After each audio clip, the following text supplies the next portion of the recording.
Director Gabbard, the floor is yours. Thank you, Chairman Cotton, Vice Chair Warner, members of the committee, good morning. I'm here today to present the 2026 Annual Threat Assessment, joined by the directors of the CIA, FBI, DIA, and NSA.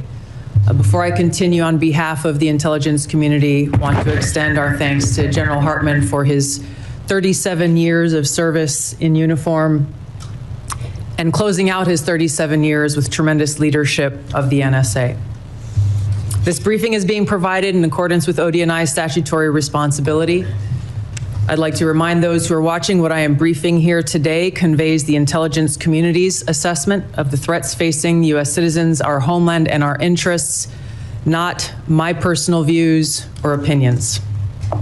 In this assessment, we're following the structure of priorities that were laid out in the President's national security strategy, starting with the threats to our homeland and then shifting to global risks. The defense of our homeland is of the utmost importance to the American people, and efforts by this administration have shown over the last year the results of bolstering homeland defense in the security of the American people. For example, the strict enforcement of U.S. policies at the U.S.-Mexico border and regionally have served as a deterrent, drastically reducing illegal immigration.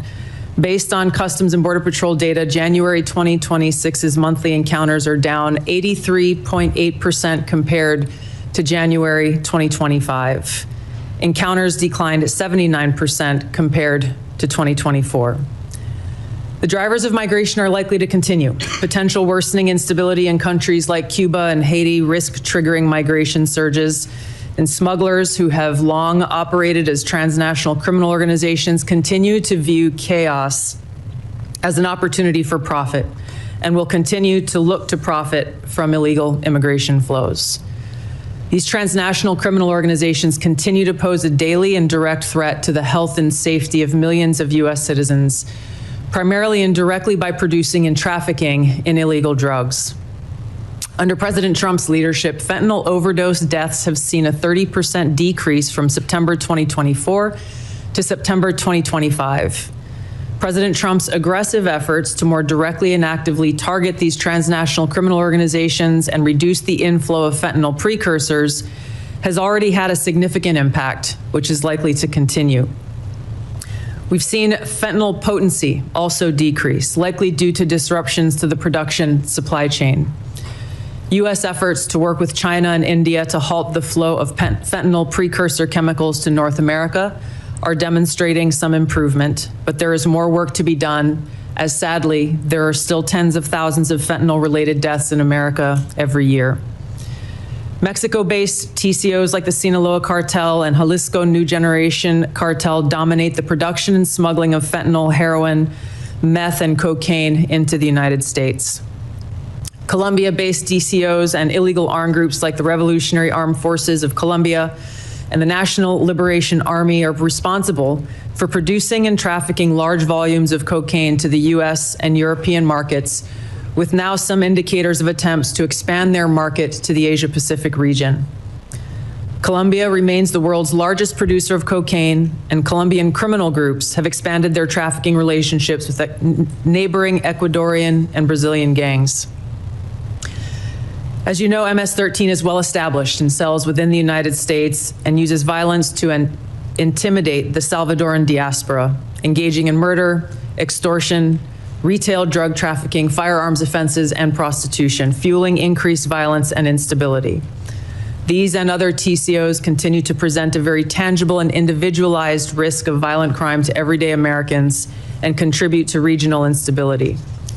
As the president increases his focus on counter-drug and counter-cartel pressures, they're likely to seek ways to try to adapt their operations, including shifting production locations and trafficking routes and methods.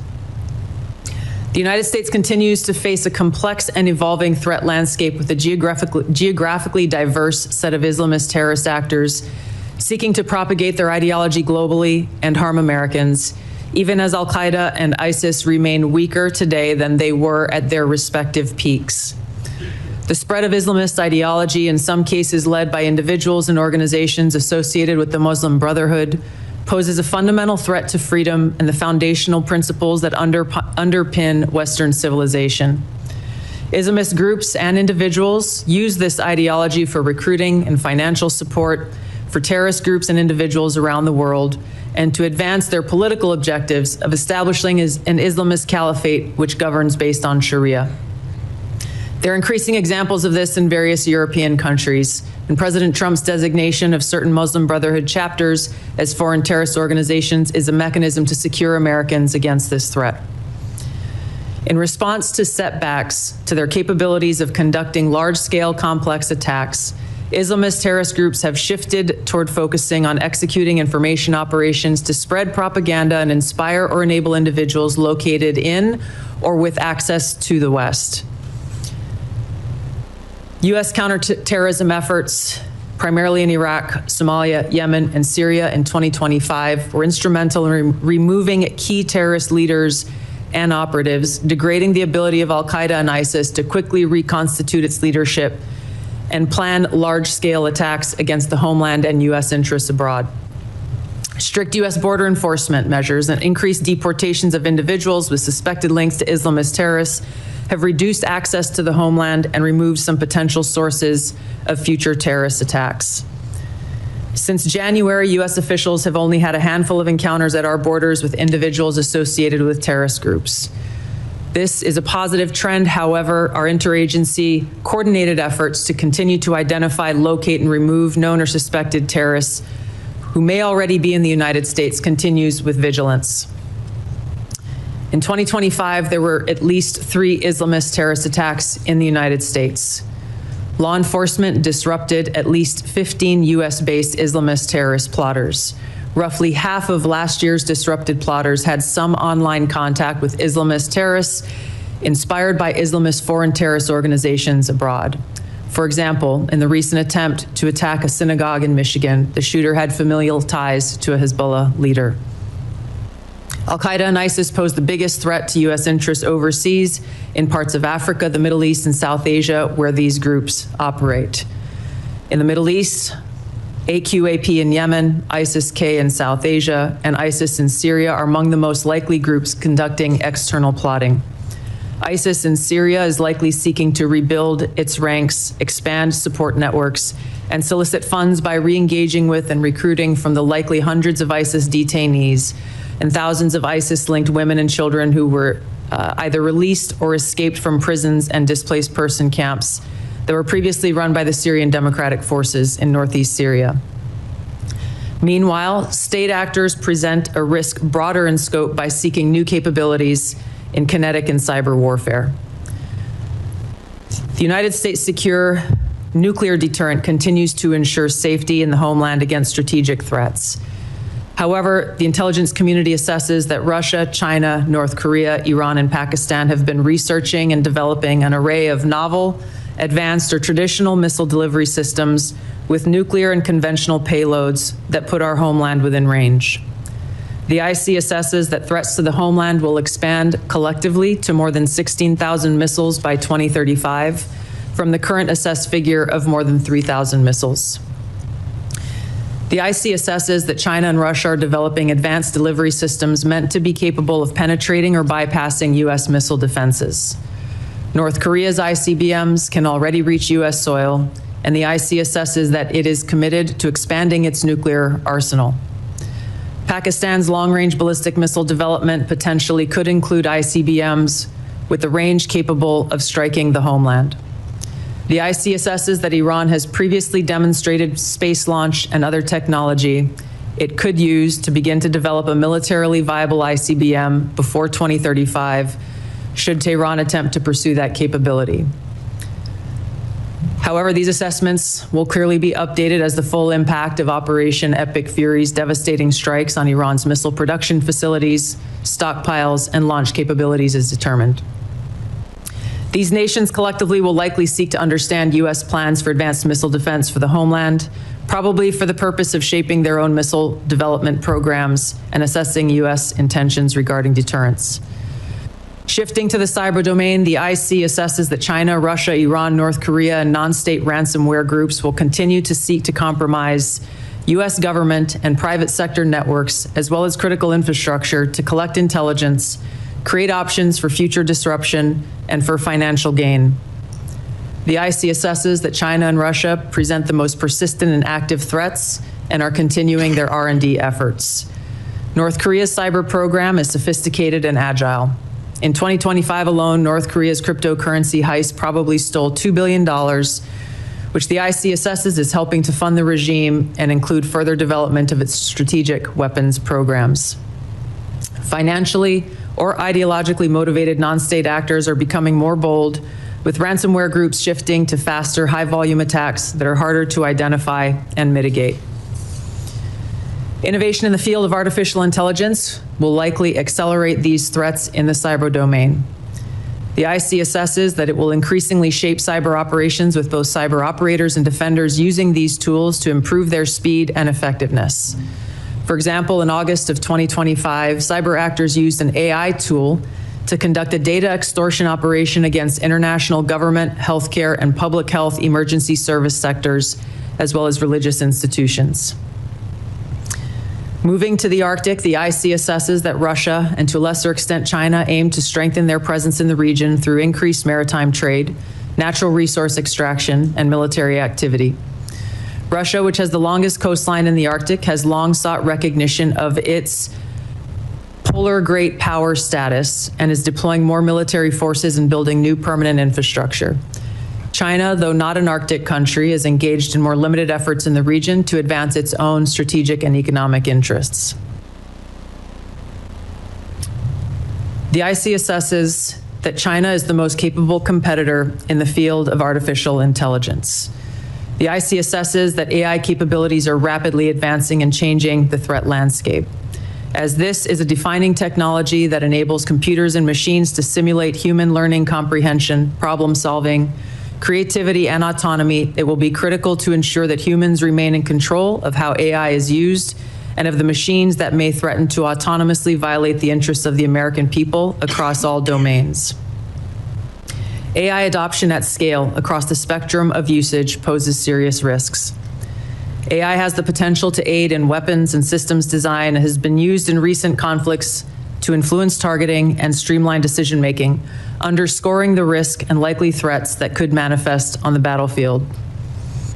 Early developers in quantum computers will give countries an extraordinary technological advantage over others to quickly process national security information and break current encryption methodology used to protect sensitive finance, healthcare, and government information. The global security landscape is volatile and complex, with armed conflict growing more common and posing potential threats against U.S. interests. Strategic competition and regional and smaller powers are becoming more willing to use force to pursue their interests, heightening the risk of conflict. The IC assesses the space domain is becoming increasingly contested, with China and Russia developing counter-space capabilities to challenge U.S. space efforts. The threat of nuclear proliferation and advancing chemical and biological warfare capabilities continues to grow.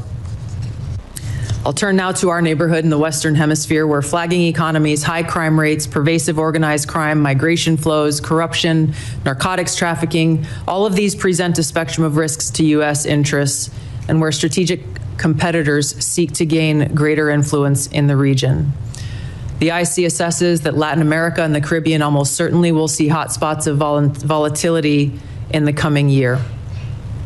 Since Maduro's arrest, the IC assesses a shift in Venezuela's leadership towards cooperating with the U.S. to open its economy, to develop the country's oil and gas extraction capability, and we've seen their movement in releasing political prisoners.